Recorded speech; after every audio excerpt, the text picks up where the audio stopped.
Mirtea Elizabeth Acuña Cepeda es socia activa de la Sociedad Colimense de Estudios Históricos. Nació en Saltillo, Coahuila.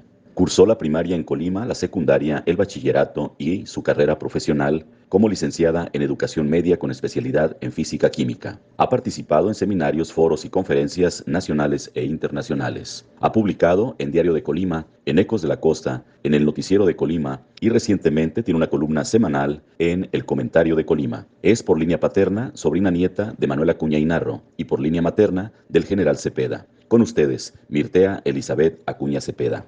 Hola, así estamos en el programa Haciendo Historia. Soy Mirtea Elizabeth Acuña Cepeda y les voy a hablar de la cristiada, pero en esencial de las cristeras, es decir, las mujeres que participaron en este movimiento social que llamamos la cristiada. Creo que como antecedente debemos entender que la cristiada solo se entiende desde la perspectiva de la revolución, porque hay historiadores y sociólogos que han llamado a la cristiada una contrarrevolución. En lugares como Colima, la revolución llegó y golpeó todo lo que era el ámbito cultural. Aclaramos, la revolución nació en el norte y indebidamente hablamos de ella en singular, porque la revolución se podrían llamar las revoluciones, porque no es lo mismo la lucha de Francisco Madero y los que lo siguieron por el voto, por la democracia, que después la lucha, vamos a decir, ya en el centro de la República, de Zapata por la tierra o de Villa en el norte, y otras más. Hay muchas luchas dentro de la revolución, pero no se fragua en Colima, se fragua en el norte. Y cuando llega a Colima y se instaura con el gobernador de revolucionario y con las ideas de Basilio Vadillo, vemos que golpea Colima. ¿En qué la golpea? Primero cierra todas las escuelas privadas. Entonces es un golpe a la educación. Ciertamente que Vadillo hace un consejo pedagógico y le aumenta el salario a los profesores de las escuelas públicas. Pero como cierra todas las escuelas privadas, hay un gran profesorado que se queda sin trabajo. Pero más importante aún, muchas mujeres se quedan sin trabajo porque laboraban en esas escuelas privadas. Entonces, esto fue golpeando a Colima, al Colima de los años 15, 17, 19, y luego llega a Calles, y con Calles tenemos otro problema. Con Calles hace valer ciertos artículos, las reformas de Calles hace valer ciertos artículos, sobre todo el tercero y el 24. ¿Por qué hacemos énfasis en el tercero y el 24? Porque el tercero dice que la educación debe ser laica, lo cual pues nos parece muy bien, libre. Cada quien debe la educación como guste y quiera, pero no a la iglesia. ¿Por qué? Esa educación laica les sonaba a ellos a liberal y a enseñar cosas que la iglesia no veía como correctas. En cuanto al 24, la libertad de culto, también lo ven como una afrenta, porque en este artículo, al haber libertad de culto, la iglesia pierde poder. Entonces, ¿cualquier credo es bueno? Bueno, desde nuestra perspectiva, sí, porque la creencia es algo personal, pero desde el punto de vista de la Iglesia Católica o del Estado Vaticano, esto es malo. Pero bueno, y luego además sumemos el artículo 27 constitucional, la tierra. Esto que va a afectar a las haciendas. De tal modo que, por ejemplo, a los agraristas, aquí en Colima, y podría citar la fuente, pero ahorita no la recuerdo, decían los agarristas, porque llegaban a posesionarse de la tierra, agarrar la tierra que consideraban no era propiedad del gobierno, era propiedad de hacendados o de la iglesia. Entonces, todo esto va provocando descontento y va siendo causa de que se frague la contrarrevolución, es decir, la cristiada. Al cerrar todas aquellas escuelas privadas, se quedan estas mujeres sin trabajo y se quedan muchas niñas sin escuela. Esto ya lo dije antes, va a ser un golpe contra la educación en Colima porque muchas niñas van a quedar sin escuela. En aquellos años había 2 escuelas, normales, la mixta para mujeres y hombres, la privada para mujeres y además el seminario. Muchos hombres entraban a estudiar en el seminario porque de allí teología menor les permitía pasar a una carrera, leyes, medicina, la que fuese. Entonces, este descontento hace que sobre todo las mujeres se levanten. Incluso hay quienes, entre ellos Meyer, señalan que en cierto modo las mujeres forzaron a los hombres a tomar las armas. O sea, que en lugares como Colima no fue un levantamiento masculino, fue un levantamiento femenino. Las mujeres decían, pero mira lo que nos están haciendo. Ejemplo de ellos es cuando cierran el culto. O, por ejemplo, cuando llegan unos hombres que venían de México a hacer inspección y hacer un inventario de los bienes que poseían los templos. ¿Por qué? Porque los templos habían pasado a ser propiedad de la nación. Y si el templo es propiedad de la nación, lo que hay dentro de él es de la nación. Pero dile eso a una mujer beata. Bueno, la palabra beata no me gusta, pero es la que usamos, para decir que es una mujer muy de la iglesia. En San Jerónimo entonces, hoy Cuauhtémoc, una mujer que se llamaba María López Curiel, cuando ve que llega el inspector, sube al campanario y toca las campanas, llama al pueblo y detienen al inspector, porque ella considera que no es correcto que inventarían, por ejemplo, los cálices sagrados donde la sangre del vino es convertido en sangre de Cristo. Esto va cada vez más caldeando los ánimos y llega el momento en que se levantan.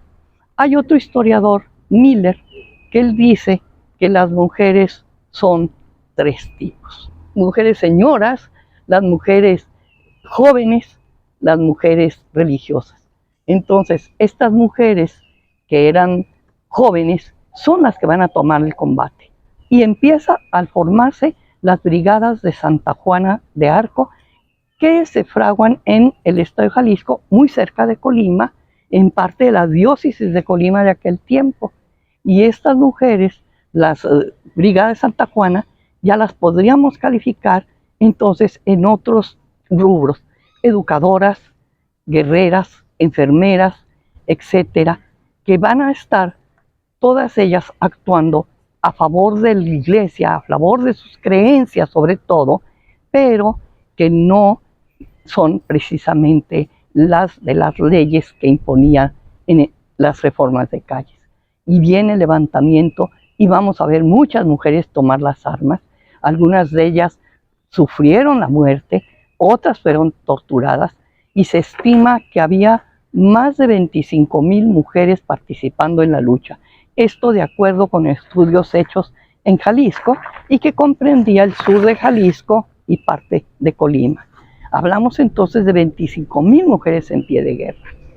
Cuentan en una entrevista la señora Cristina Fernández que llegaron al cuartel que estaba donde está hoy la escuela Torres Quintero, en la calle Guerrero, casi esquina con 27 de septiembre, y llegaron con algunos cristeros y cristeras, creo que eran 5 en total, de ellas 2 mujeres, las hermanas Borgia, y que su padre, el señor Fernández, le salió y les dijo a las 2 hermanas Borgia: métanse a la casa y salgan por el corral y brinquen al río y huyan por el río.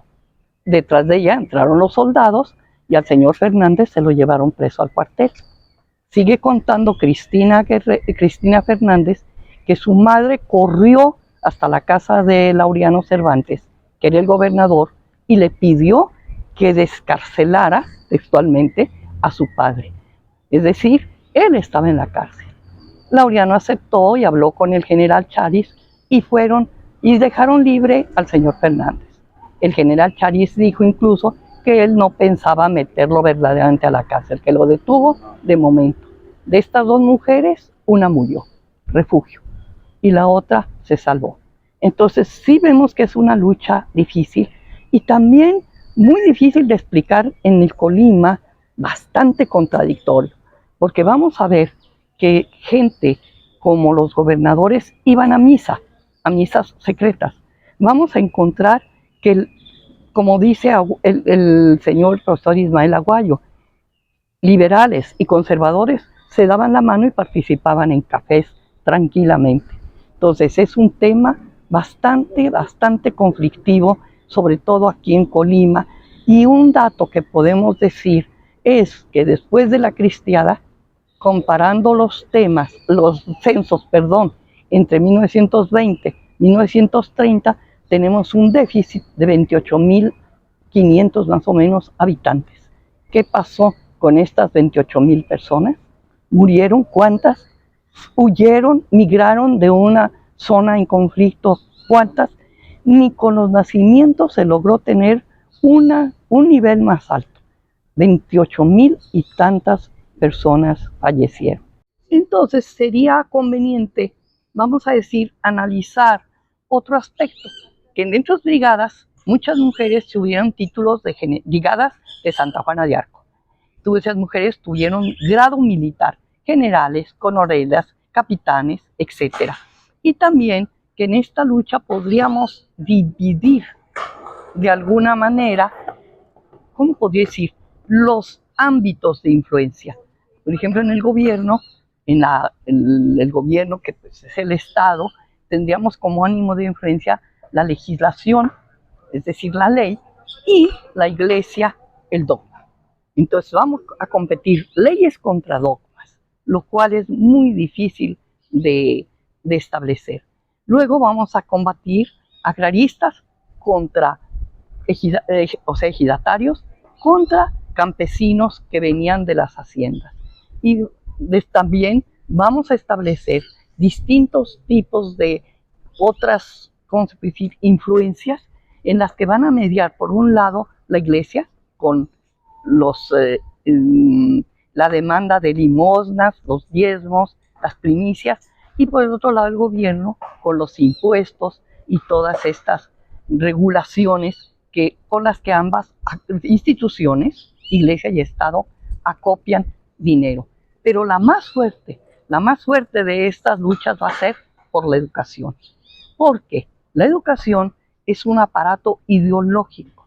Quizá deba subrayar que los aparatos del Estado pueden ser varios. De acuerdo con un sociólogo francés, Althusser, los aparatos del Estado pueden ser las armas, el ejército, la policía, ese es un arma, un aparato. Las leyes es otro aparato, pero el aparato ideológico es el más fuerte, y allí entra la educación, porque la educación en las escuelas, tanto como en los templos, la educación tiene una cuestión hierocrática, es decir, se impone un poco psicológicamente, porque desde la más tierna edad a la persona, al niño primero, al joven después, se le imponen ideas.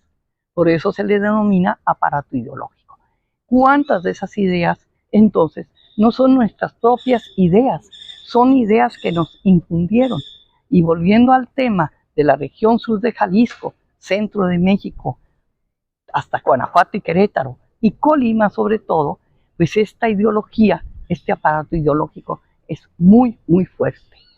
También hubo mujeres en otros estados, como Pensativa, la coronela, famosa.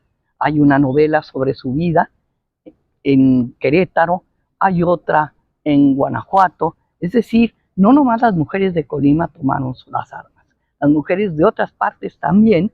Entonces es una lucha generalizada por esta cuestión. Y, desde luego, la lucha por la educación continúa. De un modo u otro, continuamos luchando por el control ideológico de la educación.